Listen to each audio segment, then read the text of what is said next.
British advanced pain clinic, నొప్పి మాయం, surgery దూరం. For appointments 9155515563. బ్రీఫింగ్ ఇచ్చేటప్పుడు ఆర్పి గారు మీరు ఇతర గేయ రచయితలతో రాయించుకుని ఉంటారు. ఏది మీకు బాగా కుదురుకోవడానికి కులశేఖర్ గారితో కంపేర్ చేస్తే ఇతరులు ఎలా ఉండేది? అంటే ఫ్రాంక్గా సిచ్యువేషన్ అనేది డైరెక్టర్ క్రియేషన్, అది నేను క్రియేట్ చేసేది కాదు.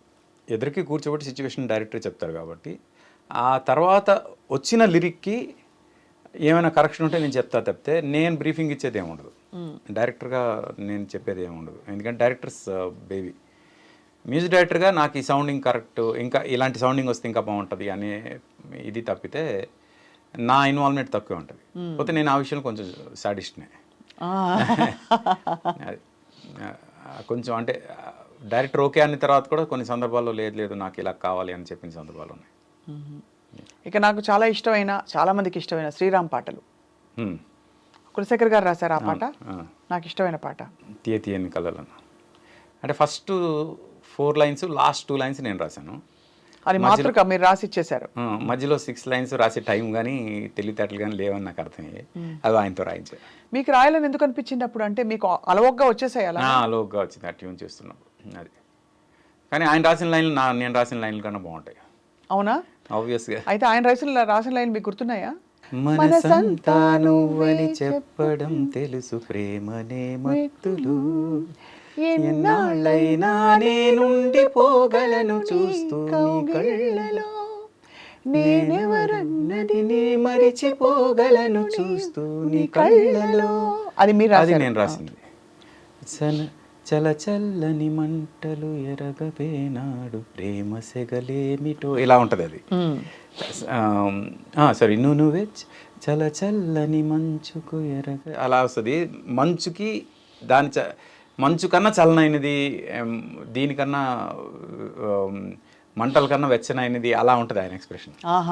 అది నువ్వు వెచ్చని మంటలు ఎరగవేనాడు ప్రేమ సెగలేమిటో అంటే అది. అంటే నువ్వు వచ్చే మంటలు కూడా ప్రేమ సెగలకి అర్థం కావు వాటికి అన్నట్టు, అలా అవి బాగుంటాయి ఎక్స్ప్రెషన్స్. వచ్చి రాని కన్నీరుకే తెలుసు ప్రేమలో తేమిటో, అలాంటి వచ్చి రాని కన్నీరుకే తెలుసు ప్రేమలో తేమిటో. భలే ఉందండి ఆ లైన్ మాత్రం. లేదు ఆయన రాసిన లైన్ ఇంకా బాగుంటుంది, ధరించిపోతారు. అలా అయితే కులశేఖర్ గారితో మీ సంగీత ప్రయాణం, బహుశా మీరు ఈ అవతారం మార్చి మీరు దర్శకత్వంలోకి వచ్చి చేసినప్పుడు ఎలా ఉండేది ఆయనతో మీ అనుబంధం? ఆయన రెస్పాన్స్ ఏంటి? సంతోషపడ్డారా? మీరు ఇంకా పాటలు చేయాలని అందరూ కోరుకున్నట్టు ఆయన కూడా అనుకున్నారా?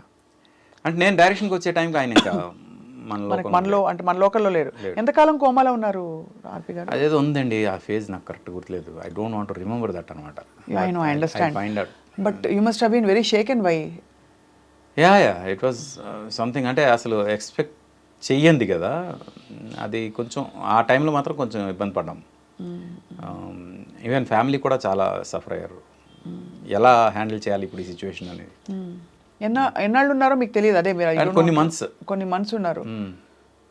ఐ జస్ట్ వండర్ థింకింగ్, కొన్ని మంత్స్ కోమాలోకి వెళ్ళిపోయాక మొదటి పలకరింపు లేదు, స్పృహ వచ్చే పరిస్థితి కుటుంబానికి ఎలా ఉండేదని? లేదు అంటే కళ్ళు ఓపెన్ చేశాక కానీ ఎవరిని గుర్తుపట్టలేని పరిస్థితి. అలా దిక్కులు చూస్తూ ఏదో దీనిలో. నేను తేజ గారు కలవడానికి వెళ్ళినప్పుడు ఫస్ట్ టైం మమ్మల్ని గుర్తుపట్టాడు అని మాత్రం తెలిసింది. అది ఆ తర్వాత నో కనెక్షన్, ఎక్కువ కనెక్షన్ తర్వాత అప్పుడప్పుడు కనెక్షన్, ఇప్పుడు కలిసేవారు. బయట తిరిగేవారు అప్పుడు? తర్వాత ఆయన తిరిగారు బాగా. ఆయన ఎక్కడ తిరుగుతున్నారో తెలియని పరిస్థితి మాకు. అలా వెళ్ళిపోతున్నారని కొన్ని రకరకాల వార్తలు వచ్చాయి. అప్పుడు ఆ శటగోపంకి సంబంధించిన న్యూస్ వచ్చింది చూడండి. అవునవును. అప్పుడు రాజమండ్రి జైలర్తో మాట్లాడాను నేను. మాట్లాడితే అది అంటే అప్పటికి అరెస్ట్ వారెంట్ ఇష్యూ చేశారు, అంతా అయిపోయింది. జైలర్తో మాట్లాడి, సార్ ఆయన చాలా మంచి ఆయన సార్, అలాంటివి ఏం చేయాలి. ఎందుకు వచ్చింది సార్ ఆ సంఘటన? అసలు ఏం జరిగింది అప్పుడు? ఏమో తెలియదు మనకి.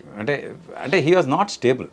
ఆ కోమా నుంచి వచ్చిన తర్వాత హీ వాజ్ నాట్ స్టేబుల్. అందుకు మనం అది ఎందుకు వచ్చింది ఏంటి అనేది కరెక్ట్గా చెప్పలేం కానీ అదే he was not stable. But arrest warrant అయితే ఆయన అరెస్ట్ చేద్దామని ట్రై చేశారు.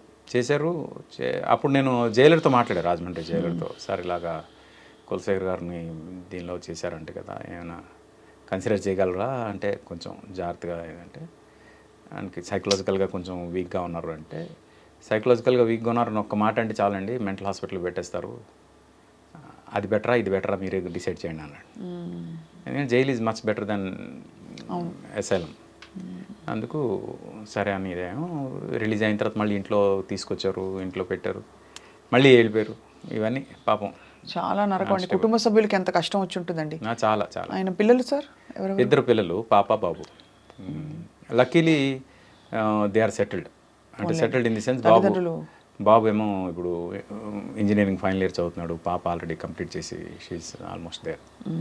అందుకు వాళ్ళ వరకు టెన్షన్ లేదు. వాళ్ళ మదర్కి థ్యాంక్స్ చెప్పాలి ఆ విషయంలో, గ్రేట్ ఆవిడ. వాళ్ళ బ్రదర్ అంటే సీను అని తను కూడా పాపం పెళ్ళి కూడా చేసుకోకుండా ఈ ఫ్యామిలీని చూసుకున్నాడు. అది చాలా కష్టకాలం సార్. ఎంత మనం వేదాంతం వైరాగ్యం గురించి మాట్లాడినా ఒక మనిషి భౌతికంగా వెళ్ళిపోవడం ఆ కుటుంబానికి చాలా కష్టకాలం. ఆయన అంటే నిన్న విద్యాగాన్ని కంట్రోల్ చేయడం చాలా కష్టమైంది నాకు, ఎవరికి కూడా. ఎందుకంటే she knew that he's there, లేరు అని తెలియగానే she could not take it. భగవంతుడు ఆయన ఆత్మకి నిజంగా శాంతి కలిగించి ఆ కుటుంబానికి కొండంత అండయి ఉండాలని కోరుకుందాం సార్.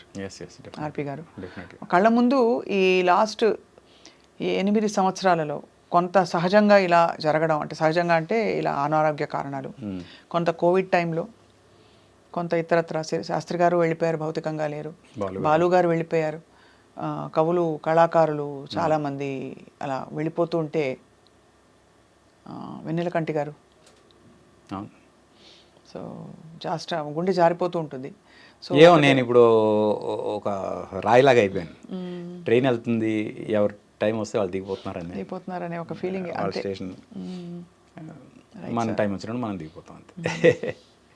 మీరు భగవద్గీత చేశారు కాబట్టి కొద్దో గొప్ప కొంత తాత్విక ధైర్యం అయినా వచ్చి ఉంటుంది మీకు బహుశా. కొంచెం అంటే ఆలోచన ఇది, అంటే దేనికి దెర్ ఇస్ నో డెత్. అవును, యాజ్ సచ్ బాడీ పోతుంది అంతే, ఆత్మ ఎలాగో ఉంటుంది. బట్ ఈ కష్టకర సమయంలో మాతో మీ అనుభవాన్ని పంచుకున్నందుకు కులశేఖర్ గారి జీవితాన్ని గురించి ధన్యవాదాలు. ఆర్పి పట్నాయక్ గారు, థ్యాంక్ యూ వెరీ మచ్.